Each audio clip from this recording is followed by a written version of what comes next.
بینندگان عزیز سیمای آزادی، سلام بر شما. امروز 21 یونی در گرامی داشته 30 خرداد روز شهدا و زندانیان سیاسی و تأسیس ارتش آزادی بخش هستیم که ایرانیان آزاده پرشور در این تظاهرات شرکت می‌کنند. خبرنگار سیمای آزادی، برلین.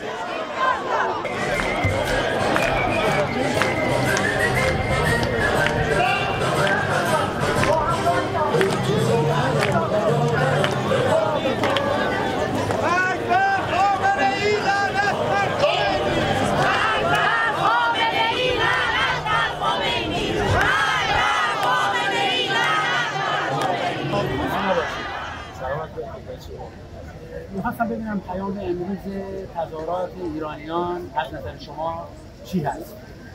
من عرض کنم که اولا بعدی خیلی خوشحالم از اینکه تونستم که در یک روز مهمی در این جمع عظیم ایرانیان که از سرتاسر می‌دونم آلمان خیلی کشورهای مجاور آمدن، یک از مقاومت ایران حمایت کنند. آنچه رو که در ایران میگذره و سیاست‌های سختگیرانه رژیم، اعدام‌ها، شکنجه و همین، اما یاد داشته باشید امروز در 44 سال بزرگداشت 30 خرداد هستیم، سرآغاز نبرد مسلحانه علیه رژیم و پایان یافتن مشروعیت گذرای رژیم. مقاومت ایران در چنین روزی بنا نهاده شده و همچنان می‌بینید که چند سال است که مجاهدان مبارزه می‌کنند، به شکلی می‌زنند. اما آنچه که مهمه، پیام اصلی مردم ایرانی است. آقا در طی این 40 و چند سال گذشته هر چقدر تونستی با این رژیم مماشات کردی، استمالت کردی، هر چقدر که تونستی بر سر این مقاومت توطئه، انواع اقسام فشارها، انواع اقسام ریس‌های تروریستی و غیره گذاشته به خواست رژیم اعمال کردی، اما مقاومت ایران همچنان روی یک اصل ایستاده: سرنگونی. مقاومت ایران همچون خانم رجبی طی 21 سال گذشته در همین اخیراً در پارلمان اروپا در بروکسل هم اعلام کردند که من بارها به شما تذکر دادم و اعلام کردم که دست از مماشات بردارید. راه حل نه جنگ است، نه جنگ خارجی، نه مماشات. یک راه حل سوم وجود دارد، یک راه حل سوم مردمی، آلترناتیو وجود دارد، یک آلترناتیو سازمان یافته. گوش بدید به ندای مردم ایران که خواهان سرنگونی تمام عیار این رژیم هستند و استقرار یک حکومت دموکراتیک بر اساس طرح خامنه‌ای، طرح ده‌نامه‌ای برای ایران آباد، دموکراتیک، سکولار. دیگه از اون کوتاه‌تر نمی‌تونستم. تشکر، ممنونم، خسته نباشید. در شب گردم و سوزانم، خشم فرو خورده ایرانم، بغض گلوگیر یتیمانم، حسرت یک سفره بینانم، نور شفق فام شهیدانم، جرأت بر همزن تقدیرم، موج پدید آور تغییرم، فصل براندازی زنجیرم، قله مغرور دماوندم، دامن در دامن البندم، برق پر از صورت شمشیرم.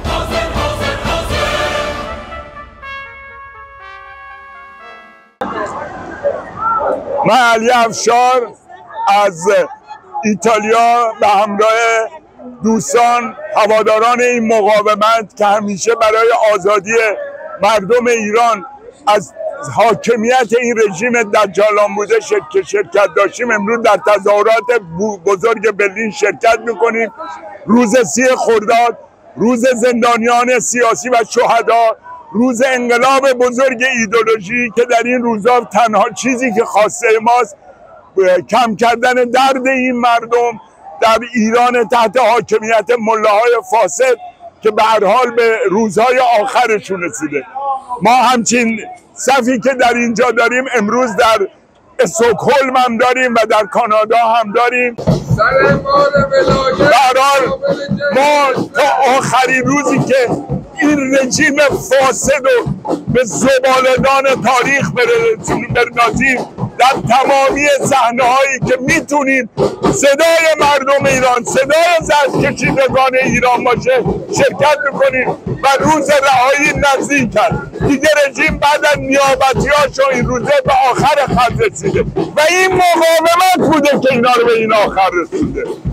درود بر مردم ایران و رهای خلق قهرمان ایران.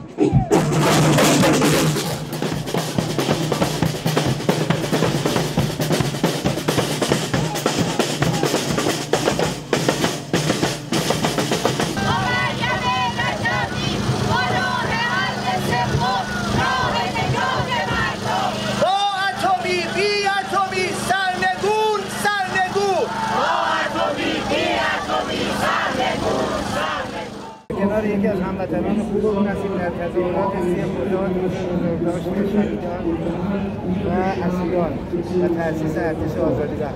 لطفاً خودتون معرفی کنید، انگیزتون رو برای شرکت در این تظاهرات و چه پیامی رو ترک. من فرزاد امانی هستم. از کل اومدیم به برلین تا صدای فریاد کسانی باشیم که بیگناه به شهادت رسیدن و راهشون رو باید ادامه بدیم.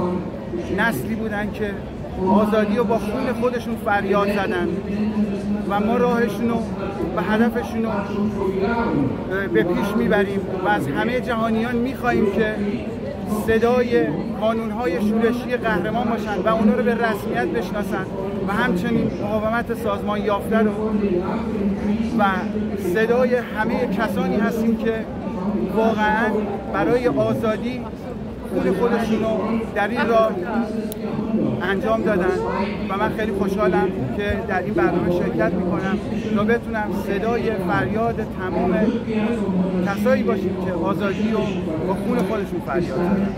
تشکر فراوان، موفق باشید. متشکرم.